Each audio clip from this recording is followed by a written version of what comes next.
22 de julio de 2014. Prisión estatal de Florence, Arizona. Joseph Wood estaba solo en su celda. El aire era espeso. La luz del techo nunca se apagaba. Afuera, el sol había quemado todo el día. Adentro, el tiempo se disolvía.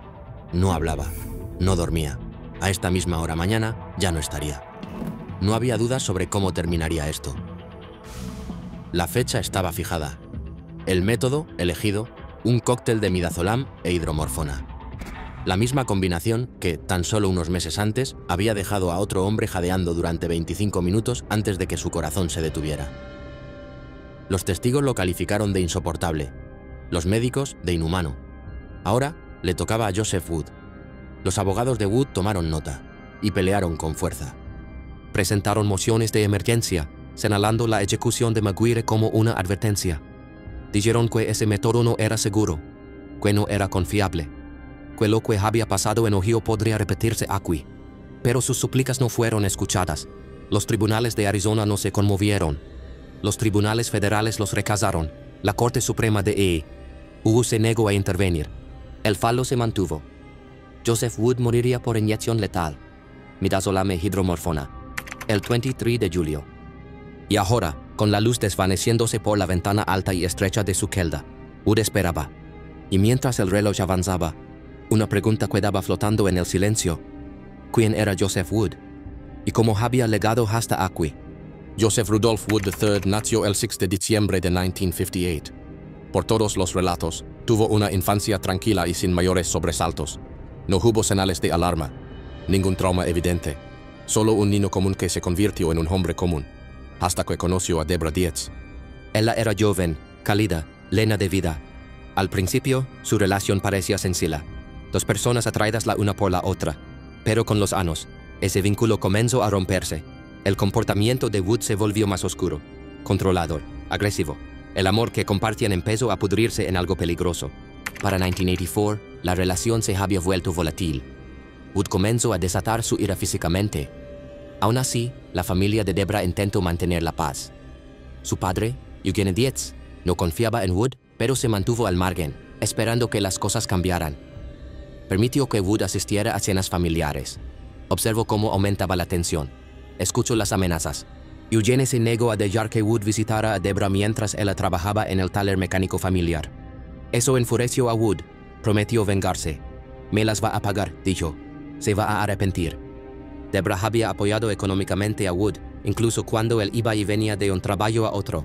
Pero para el verano de 1989 ya estaba harta.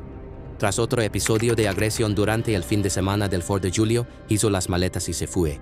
Regresó a vivir con sus padres. «No quiero más de esto», dijo. Wood no lo tomó bien. Destrozó el apartamento que habían compartido.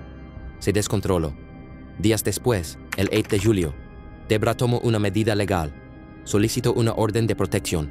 Se suponía que eso pondría distancia. Pero solo encendió la mecha. Lo que vino después no fue solo una tragedia doméstica. Fue una ejecución doble, llevada a cabo por Joseph Wood. No con una jeringa, sino con una pistola. Y cambiaría el rumbo de su vida para siempre. Mañana en Tucson, Arizona, 7 de agosto de 1989. Dentro del taller mecánico familiar, el día apenas comenzaba. Deborah Dietz y su padre Eugene llegaron temprano, abrieron el negocio y comenzaron con la rutina. Papeles, llamadas, un día como cualquier otro. Pero algo estaba mal. Algo rondaba el edificio con forma de Joseph Wood. Ya había llamado 3 veces esa mañana. Deborah colgó una vez. Eugene colgó 2. En la cuarta llamada, Wood preguntó a otro empleado si estaban allí. Le dijeron que regresarían pronto. Wood esperó. A las 8:30 a.m., padre e hija regresaron al taller. Eugene entró a la oficina para contestar una llamada. Deborah se dirigió a su área de trabajo. 6 empleados más estaban repartidos por el edificio.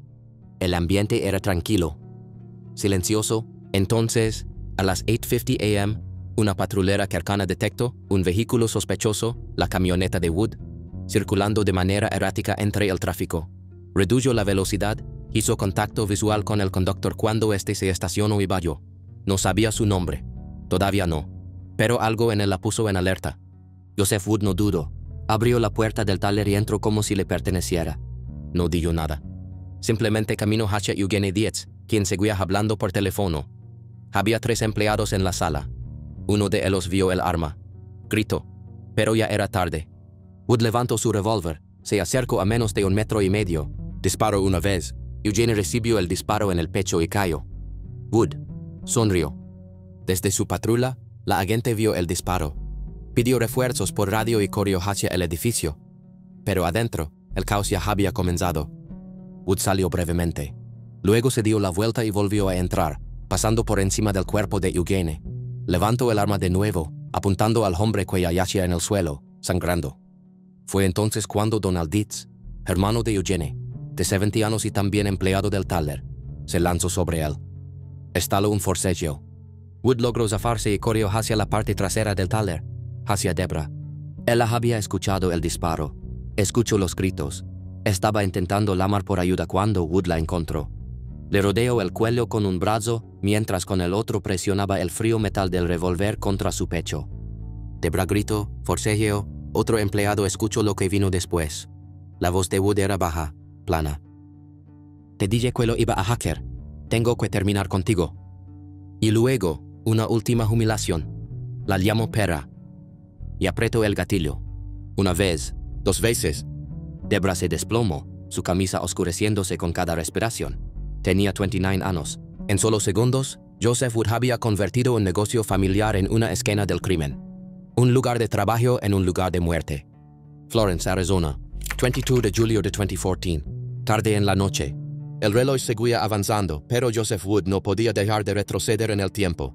Volver a aquella mañana de agosto de 1989, cuando todo se salió de control. La policía ya estaba en el lugar cuando salió del taller. El arma aún caliente. Las manchas de sangre aún frescas. Los oficiales gritaron órdenes. Las manos arriba. Al principio obedeció. Soltó el revólver. Pero luego, intentó alcanzarlo de nuevo. Un grave error. Los oficiales no dudaron. Abrieron fuego, disparándole varias veces. Sobrevivió ese día, pero la vida que conocía ya había terminado. Fue acusado formalmente por los asesinatos de Debra y Eugene Dietz, además de 2 cargos adicionales por amenazar a oficiales. No había forma de escapar, y no lo intentó. En el juicio, admitió haber apretado el gatillo. Su única defensa, que no fue premeditado, que había perdido el control, que fue por calor del momento, no por odio. Pero el jurado no titubeó. Tras 5 días de testimonios, regresaron con un veredicto que selló su destino, culpable de todos los cargos. El tribunal no tuvo clemencia. 2 condenas a muerte por lo que había hecho, tiempo adicional en prisión por las amenazas. Según el Estado, se había hecho justicia. En 1994, la Corte Suprema de Arizona examinó el caso a fondo, línea por línea, hecho por hecho. Confirmaron todo. Las vidas que Wood quitó, dictaron, fueron asesinatos con agravantes, fríos y deliberados.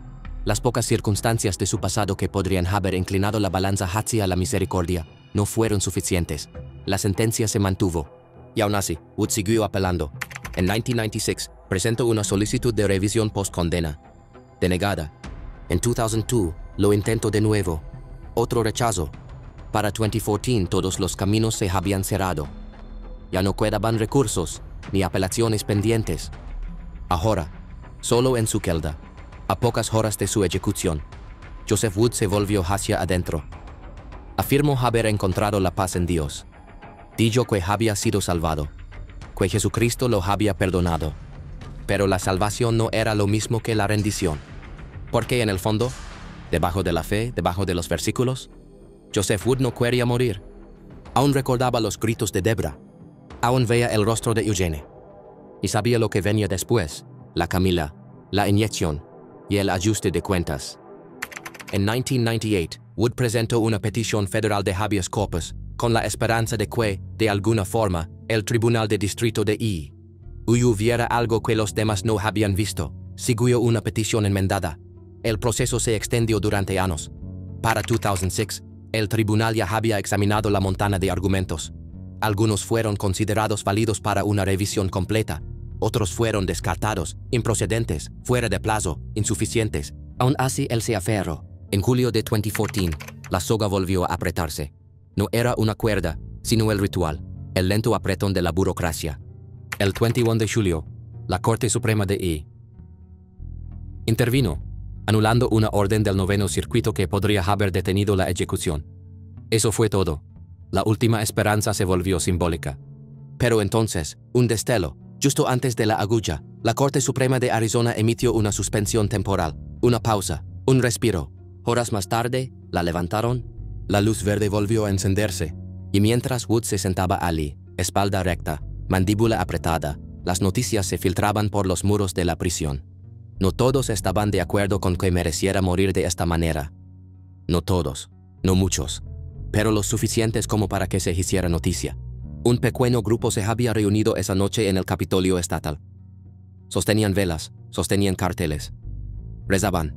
Por las víctimas, sí, pero también por él. No pedían necesariamente perdón, solo misericordia, una oportunidad para llamar a este sistema por lo que creen que era, roto. Un abogado de Arizona, miembro del Central Arizona Lawyers Guild, habló con dureza. Llamó a la ejecución una indignación moral, no solo por lo que representaba, sino por cómo se estaba llevando a cabo. El secretismo, el misterio. Nadie sabía realmente de dónde venían los químicos. Nadie podía decir con certeza qué harían una vez que entraran en las venas de Wood. Los abogados de Wood repitieron ese argumento una y otra vez. Que el cóctel del Estado era experimental. Que el procedimiento podía convertirse en un desastre. Que el público tenía derecho a saber qué clase de final estaba ordenando su gobierno. Pero el Estado no titubeó. Dijeron que era seguro, que estaba probado, que sería rápido. Durante años, Arizona había utilizado tiopental sódico, un barbitúrico de acción rápida que hacía que el procedimiento fuera breve y predecible. Pero luego desapareció. Fue retirado del mercado después de que trabajadores italianos protestaran por cómo se estaba usando el producto. Hospira, el proveedor, detuvo su producción por completo. Así que el Estado tuvo que buscar una alternativa. Y la encontró, en silencio. Los abogados de Wood exigieron transparencia. Presionaron al Estado por respuestas. ¿De dónde vienen estos nuevos químicos? ¿Quién los fabricó? ¿Son seguros? Pero el Departamento de Correcciones de Arizona se negó a responder. Dijeron que era legal, que todo estaba controlado, que todo saldría según lo previsto. Pero ¿y si no era así? Prisión estatal de Florence, 23 de julio de 2014, 10 a.m. El aire dentro de la prisión estaba quieto, demasiado quieto. Afuera, el sol de Arizona ardía alto, indiferente. Adentro, el tiempo ahora se medía en minutos. Joseph Wood lo sabía. Lo sentía. El aliento frío de la muerte en la nuca. La ejecución estaba programada para más tarde ese mismo día. Y esta vez, no habría aplazamientos, ni retrasos, ni suspensiones de última hora, solo la agulla, y lo que esperara más ala. 11 a.m. El reloj sonaba más fuerte ahora. Tic, tic, tic. Joseph Wood estaba sentado erguido en su celda, tranquilo por fuera. Por dentro, solo él sabía. Tal vez era miedo, tal vez aceptación, tal vez ambas cosas. No grito, no protesto. Ni siquiera hizo peticiones. Cuando le preguntaron qué quería como última comida, levantó la mirada, suavemente, casi con timidez, y dijo, 2 galetas.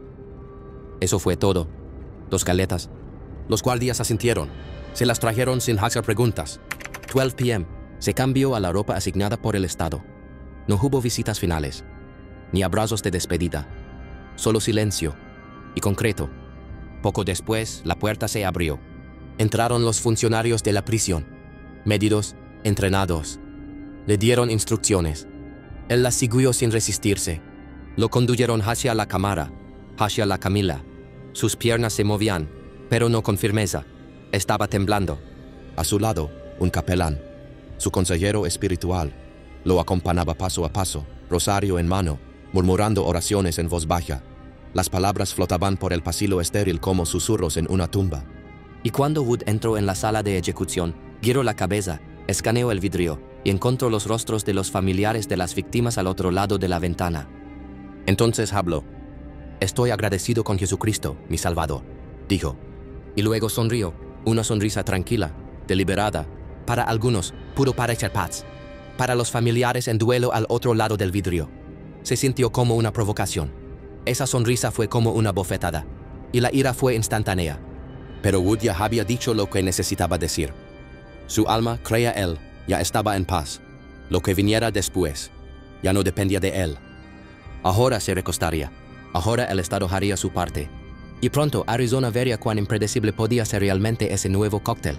Prisión estatal de Florence, Arizona, 23 de julio de 2014, 1:52 p.m. Joseph Wood yacía inmovilizado sobre la camilla, brazos atados, cuerpo quieto, rodeado por muros de concreto y profesionales silenciosos con guantes quirúrgicos. Desde el otro lado del cristal, los testigos observaban. No podían ver nada, pero lo veían todo. El procedimiento había comenzado. Una jeringa contenía un cóctel de midazolam, un sedante, e hidromorfona, otro sedante. Se introdujo en sus venas. Las dosis estaban pensadas para ser letales, una vez, solo una vez, pero no fue así. 2:05 p.m., la boca de Wood se movió. Su pecho dio un salto, luego otra vez, y otra. Michael Kiefer, reportero del Arizona Republic sentado a tan solo unos pasos, describió lo que siguió como algo sacado de una película de terror. Jadeaba como un pez fuera del agua, dijo. El movimiento era como un pistón.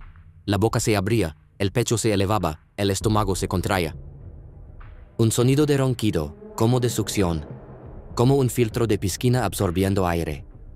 El médico dentro de la cámara de ejecución anunció, por el micrófono, que Wood seguía sedado. Pero eso no era lo que veían los testigos, y no era lo que creían. 2:30 p.m. Wood seguía jadeando, seguía moviéndose. Su boca se abría una y otra vez, cada vez más. Se administraron al menos 15 inyecciones distintas. 15 dosis del mismo cóctel que se suponía era más humano. No lo fue, ni remotamente. Dentro de la cámara, nadie detuvo el proceso. Afuera, los abogados de Wood actuaban desesperados. A las 3 p.m., presentaron una apelación urgente ante la Corte Suprema de I.U., suplicando que se interrumpiera la ejecución. En sus propias palabras, ha estado jadeando y resoplando durante más de una hora. Aún está vivo. Presentaron otra apelación, esta vez al Tribunal de Distrito, añadiendo, esta ejecución ha violado el derecho de Mr. Wood, según la 8ª enmienda, a ser ejecutado sin castigos crueles e inusuales. Incluso adjuntaron protocolos médicos para revivirlo. Pero ya era demasiado tarde. El juez Anthony Kennedy negó la apelación ante la Corte Suprema. La notificación de la negativa ni siquiera llegó hasta después de que Wood muriera. 3:49 p.m., hora de Arizona. 1 hora y 57 minutos después de la primera inyección, Joseph Wood exhaló su último aliento. Pero lo que ocurrió después fue aún más perturbador y dejó tras de sí algo más que un cuerpo. Dejó una controversia que nadie vio venir. Lo que debía tomar 10 minutos se prolongó casi 2 horas. Los testigos quedaron horrorizados. Algunos apartaron la mirada. Otros contaron cada respiración. Michael Kiefer las contó todas. 640 jadeos. 640. Para algunos testigos, todo comenzó como cualquier otra ejecución. En entrevista con ABC News, describieron una secuencia tranquila, casi clínica. Se insertaron los catéteres, se hizo el anuncio, se administró la inyección. Joseph Wood cerró los ojos, como si simplemente se estuviera quedando dormido. Pero luego, algo cambió. A los 11 minutos, recordó un testigo, noté que le temblaba el labio. 1 minuto después, jadeo. Luego otra vez, y otra, y otra. Los jadeos no pararon. Se hicieron más fuertes, más frecuentes, impactantes. No fue la salida silenciosa que muchos esperaban.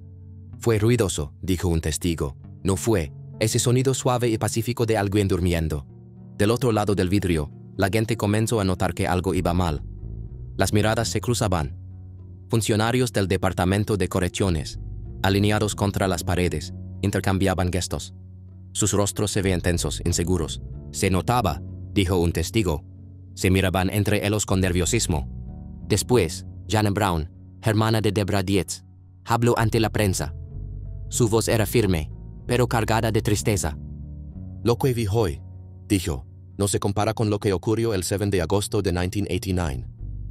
Ese fue el día en que Joseph Wood asesinó a su padre y a su hermana sin piedad. Lo verdaderamente insoportable, continuó, es ver a tu padre tirado en un charco rojo, ver a tu hermana en otro charco rojo. Su dolor era crudo, y su cunado, alterado y furioso, no se contuvo. ¿Por qué le importa a alguien si jadeó? Preguntó. ¿Por qué no le dimos una bala? ¿Por qué no le dimos un poco de drano? En los días siguientes, los funcionarios del Estado respondieron. Según el médico forense y un informe independiente, Joseph Wood había estado sedado todo el tiempo, insensible al dolor, inconsciente del jadeo, ajeno al sufrimiento. Pero los testigos vieron otra cosa. Vieron movimiento. Escucharon los sonidos. Y para muchos, esas imágenes y sonidos no parecían paz, parecían dolor. Y fuera real o no, la imagen de un hombre muriendo en tragos lentos y forzados, mientras el Estado insistía en que todo iba según lo planeado, dejó más preguntas que respuestas. Al día siguiente de la ejecución, la gobernadora de Arizona, Jan Brewer, ordenó una revisión oficial. Los últimos momentos de Joseph Wood se habían extendido por casi 2 horas, generando alarma a nivel nacional. Brewer, bajo presión, reconoció las preocupaciones, pero se mantuvo firme. Lo único cierto, dijo, es que el recluso Wood falleció de forma legal, y según los testigos y reportes médicos, no sufrió. Luego cambió de tema, al crimen. Esto contrasta profundamente, afirmó, con el sufrimiento atroz y brutal que él infligió a sus 2 víctimas, y con el dolor de por vida que ha causado a su familia. Pero no todos lo vieron así. Una portavoz estatal había estado en la sala. Era la primera vez que presenciaba una ejecución, y lo que vio la sorprendió. Se quedó dormido y parecía que roncaba, dijo. Me sorprendió lo pacífico que fue. Y aun cuando describió la escena como tranquila, no dudo en llamarla por su nombre. Fue un desastre, admitió Grisham. No hay otra forma de decirlo. Otros fueron menos diplomáticos. El abogado defensor de Wood, que lo había representado por años, calificó el procedimiento como un fracaso constitucional, una violación a la 8ª enmienda, que prohíbe los castigos crueles e inusuales. Dijo que pudo haberse evitado. Dijo que nunca debió haber sucedido de esa manera. Para el 24 de julio, Arizona ya había visto suficiente. Las ejecuciones fueron suspendidas en todo el estado, sin comunicado de prensa, sin disculpas, solo silencio. No por semanas, no por meses, por 8 años. La indignación se desvaneció, pero la memoria no. No para quienes vieron esos 640 jadeos tras el vidrio. Joseph Wood tenía 55 años. Dejó atrás 2 víctimas, una larga batalla legal y un momento final que sacudió la confianza pública en el proceso. El Estado insistió en que siguió el protocolo. Pero lo que vio la gente contaba otra historia.